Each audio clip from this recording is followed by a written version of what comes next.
Uncle Remus's Christmas Story. Here is Uncle Remus, the old storyteller, perched on his favorite rocking chair, with a mischievous glint in his eye, ready to tell a Christmas story, just for you. Now, you know Brer Fox was a sly one, always scheming and plotting.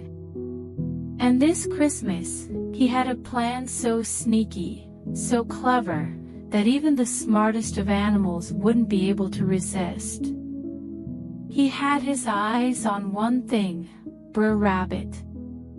Brer Rabbit, with his swift feet and quick thinking, had always been a thorn in Brer Fox's side, so Brer Fox thought to himself, what better way to enjoy my Christmas dinner than with Brer Rabbit as the main course? Well, Brer Fox didn't waste any time. He put on his thinking cap and came up with the perfect plan. He spent all night building a great big seesaw, and, with the stars twinkling above, he set it up outside Brer Rabbit's home.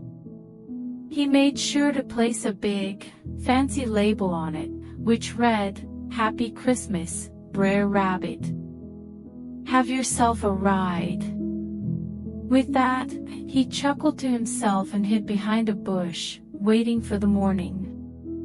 The very next day, the sun was shining brightly, and the air had that crisp, cold feel of Christmas morning.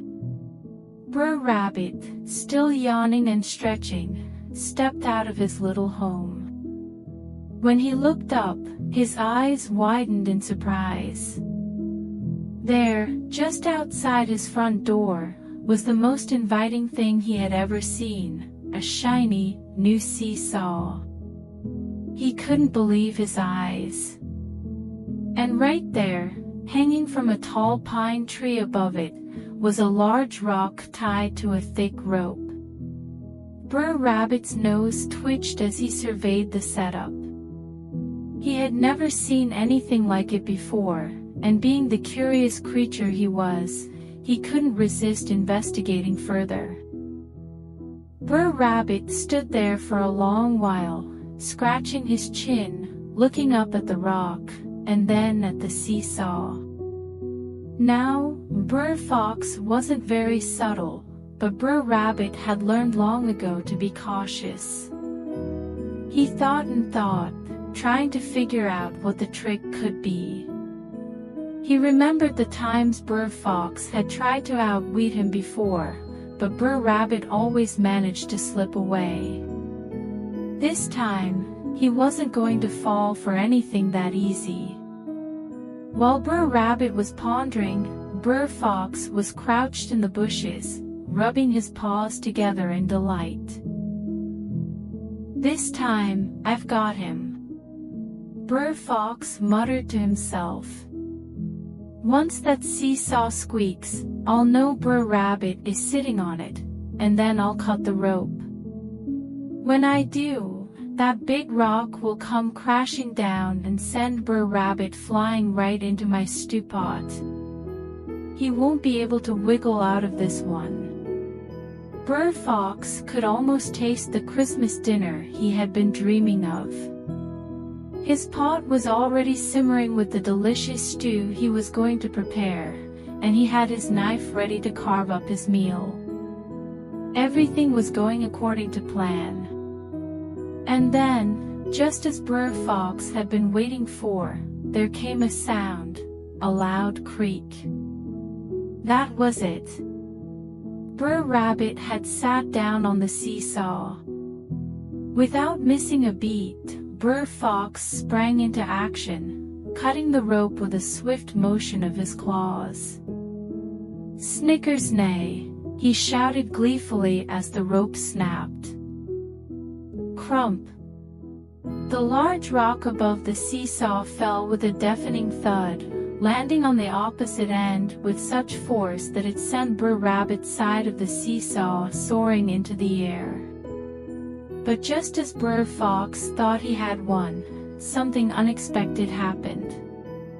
Instead of hearing the familiar sound of Brer Rabbit's yelp as he flew through the air and landed in the stew pot, there came an altogether different sound.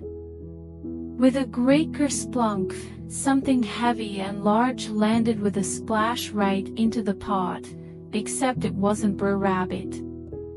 It was none other than Brer Bear, who had been wandering nearby.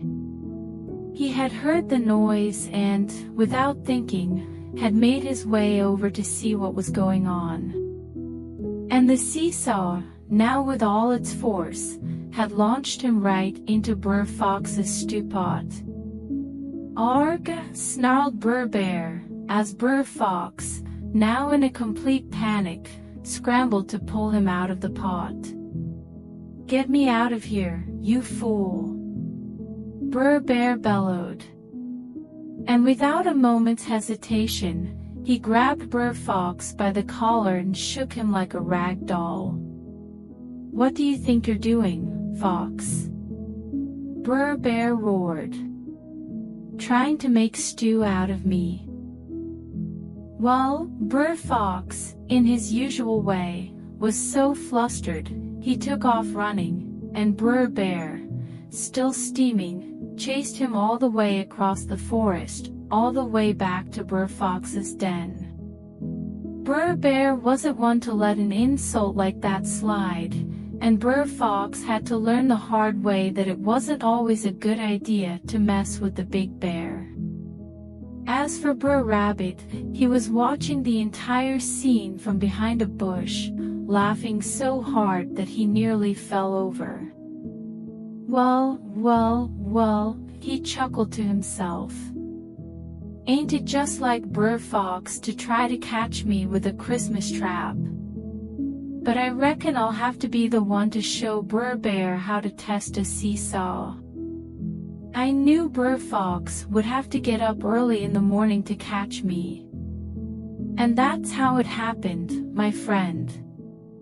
Brer Fox's Christmas dinner turned into a wild chase, and Brer Rabbit, as usual, had the last laugh. He was too clever for Brer Fox, and he enjoyed the holiday, knowing that no matter what tricks Brer Fox came up with, he'd always have a way to outwit him. So, remember, when someone promises you a ride on Christmas, you'd best look twice to see what's really in store.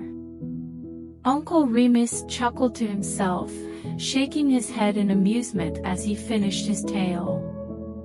And that, my friend, is a Christmas story you won't forget.